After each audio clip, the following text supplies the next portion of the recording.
apa Kota Batu bisa terjadi banjir?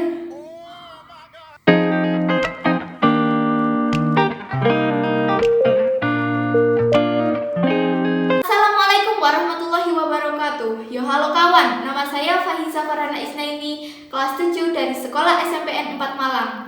Kalian tahu nggak Kota Batu yang ada di wilayah Jawa Timur? Itu bisa terjadi banjir loh, bagaimana bisa? Mari kita bahas di video kali ini. Tapi aku juga ada sedikit membahas tentang Pandawara Group ya. Oke, langsung aja kita akan ke inti videonya. Tapi tunggu dulu. Pencet dulu dong tombol subscribe dan like di bawah agar channel ini terus berkembang. Oke, baru kita akan ke inti videonya. Let's go! Kota Batu merupakan wilayah di Indonesia yang bertepatnya di Provinsi Jawa Timur. Kota Batu merupakan suatu wisata alam yang biasanya dikunjungi banyak-banyak wisatawan untuk pergi berlibur, untuk pergi berkunjung ke Indonesia dan lain-lain. Tetapi bagaimana bisa dataran tinggi tersebut terjadi banjir? Pada umumnya kan dataran tinggi itu jarang terjadi banjir. Jadi mari kita bahas di video kali ini. Oke, ternyata juga kota banjir sudah termasuk ke 11 kota rawan banjir di Indonesia loh. Banjir merupakan suatu aliran air yang merendam dataran. Terjadinya banjir dapat mengakibatkan kerusakan tanah, barang-barang di dalam rumah rusak, ataupun sarana prasarana yang menjadi benar-benar rusak. Selain itu, masyarakat yang terdampak banjir dapat juga terhalang kegiatan ekonominya, terutama yang bekerja selama banjir, walaupun masih bisa dilewati oleh sepeda motor ataupun mobil. Penyebab banjir di Kota Batu karena dilansir dari berita Kompas, hal ini dikarenakan sampah yang menyumbang beberapa titik sungai yang ada di Kota Batu dan juga saluran drainase yang tersumbat sehingga mengakibatkan air meluap sehingga terlihat banjir tersebut berwarna coklat karena tercampur material-material longsor. Akibat Kota Batu yang terkena banjir ini menyebabkan alternatif jalan antara Kabupaten Malang dengan Kota Batu itu menjadi terganggu atau tersumbat juga. Tidak hanya wilayah itu, beberapa titik yang menghubungkan beberapa wilayah di Kota Batu juga terganggu.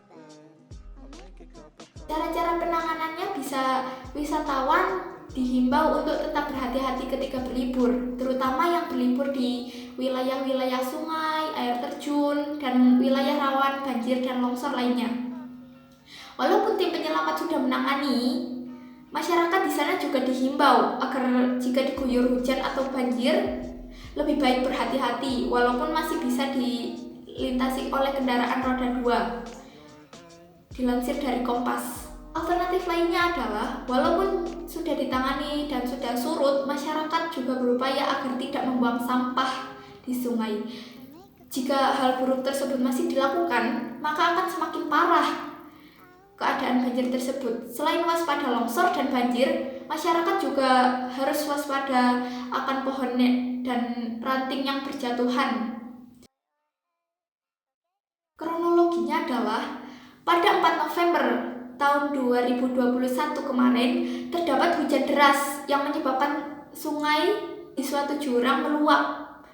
Pemukiman warga pun dilanda banjir bandang. Dilansir dari Malang Raya, diinformasikan setelah banjir bandang tersebut, alternatif jalan dari Kota Batu dan Kabupaten Malang itu tertutup total. Hujan yang terjadi di Kota Batu berlangsung cukup lama, sekitar 4 hingga 5 jam. Dilansir dari Banyumas Suara Merdeka. Tadi kan di awal aku juga mau sedikit bahas tentang Pandawara Group. Nah, sekarang mari kita bahas. Sebenarnya apa sih Pandawara Group itu? Pandawara Group merupakan 5 sekawan, yakni terdiri dari Rafli Pasha, Agung Permana, Gilang Rahma, Muhammad Ihsan, dan Rifki Sa'dullah. Mereka adalah sahabat sejak SMA. Kegiatan aksi bersih-bersih sampah ini telah tertekuni sejak bulan Agustus tahun 2022 lalu, diambil dari Narasi TV. Pandawara punya tujuan besar, yakni ingin mengajak semua pemuda di Indonesia untuk peduli terhadap sampah di lingkungan sekitar dengan aksi nyata, yakni tidak membuang sampah sembarangan dan mau ikut membersihkan sampah di depan mata. Diambil dari detik.com. Jadi menurut saya, meskipun tempat tinggal kita berasal dari dataran tinggi, dataran rendah, atau apapun, pasti akan terjadi banjir jika masyarakat tidak membuang sampah pada tempatnya. Jika sudah benar-benar parah banjir tersebut, maka kita bisa melaksanakan 3R, yakni reuse, reduce, dan recycle. 3R itu tadi digunakan untuk mengurangi sampah yang dapat menyumbat saluran air, atau bisa juga diadakan gotong royong. Bahkan kalau bisa, kurangilah penggunaan plastik. Jika mau membeli suatu barang, dapat menggunakan tas sendiri dari rumah. Atau kita juga bisa mengambil pelajaran dari kegiatan 5 sekawan tadi, yakni Pandawara Group, yaitu kita harus tetap membuang sampah walaupun itu bukan milik kita. Walaupun itu milik orang lain, kita harus tetap inisiatif untuk mengambil sampah tersebut dan membuangnya. Kita bisa memulai dari hal kecil seperti membuang sampah itu tadi. Saya yakin jika kita melakukan itu terus-terusan secara berkala, Indonesia pasti akan menjadi negara yang lebih baik dan bersih tentunya. Oke, sekian dari aku ya guys ya. Jangan lupa untuk pencet tombol subscribe dan like di bawah. Oke, see you ya.